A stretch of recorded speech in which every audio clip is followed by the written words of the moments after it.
kata ulama, orang yang meninggal dunia itu Bu, yang ditungguin cuma 3. Pertama yang ditungguin adalah kapan datangnya hari kiamat. Tuh yang ditungguin sama yang udah meninggal dunia.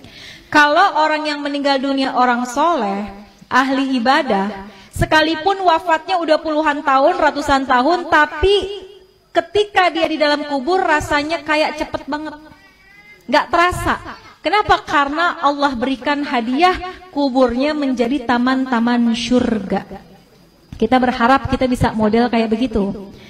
Tapi sebaliknya, kalau orang yang meninggal adalah orang yang suka zalim, sama Allah nggak pernah dekat, sama manusia senangnya bikin permusuhan, maka sehari aja dia masuk dalam kubur itu rasanya seperti udah puluhan tahun, udah bisa sampai ribuan tahun rasanya.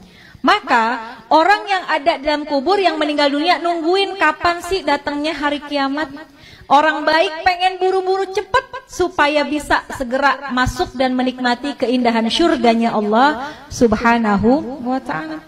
Orang-orang sebaliknya, orang-orang yang jahat, yang zalim pengen buru-buru juga datang hari kiamat. Dia pikir kelar siksaan kubur udah selesai.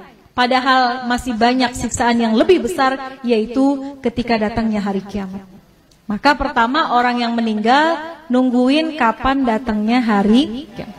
Yang kedua, orang yang sudah meninggal kata ulama yang ditungguin kiriman doa dari yang masih hidup.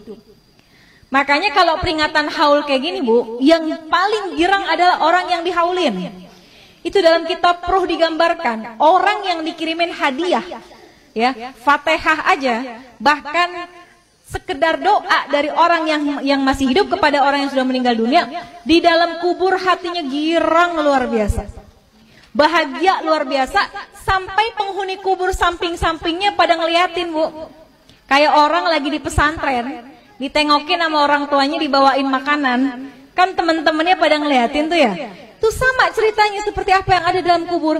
Kalau orang tua kita dikirimin Fatihah, dikirimin doa sama anaknya, maka girang banget hati orang tua kita. Tuh penghuni kubur lainnya pada ngintip. Kalau bahasa kita dikirimin apaan sih gitu ya.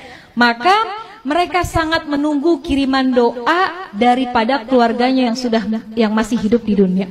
Bahkan diceritain Bu, kalau yang ngirimin anaknya, keturunannya itu malaikat akan membawa doanya menggunakan nampan yang terbuat dari emas. Punya nggak nampan dari emas? Nggak ada. Tapi Masya Allah ketika kita meninggal dunia, malaikat hadirkan doa. Bisa jadi doa itu berupa ampunan, bisa jadi doa itu adalah rahmat yang dikirimkan oleh anak kita yang masih hidup di dunia.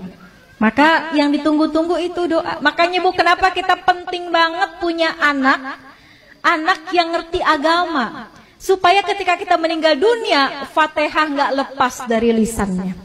Yasin yang dibaca dikirimkan pahalanya buat kita.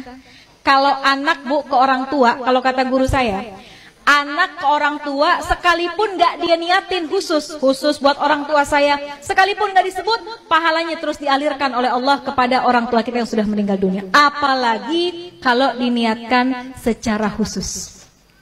Besok nih bentar lagi mau kurban ya Bu, kita boleh sedekah, pahalanya buat orang tua kita, tapi nama kurbannya adalah kita. Kita kirimin deh, kita berkurban, pahalanya kita niatkan buat orang tua itu tuh hadiah yang paling baik, yang paling bagus, yang ditunggu-tunggu sama orang tua kita yang sudah meninggal dunia. Yang ketiga, apa yang ditungguin sama orang yang meninggal dunia? Kiriman laporan dari malaikat.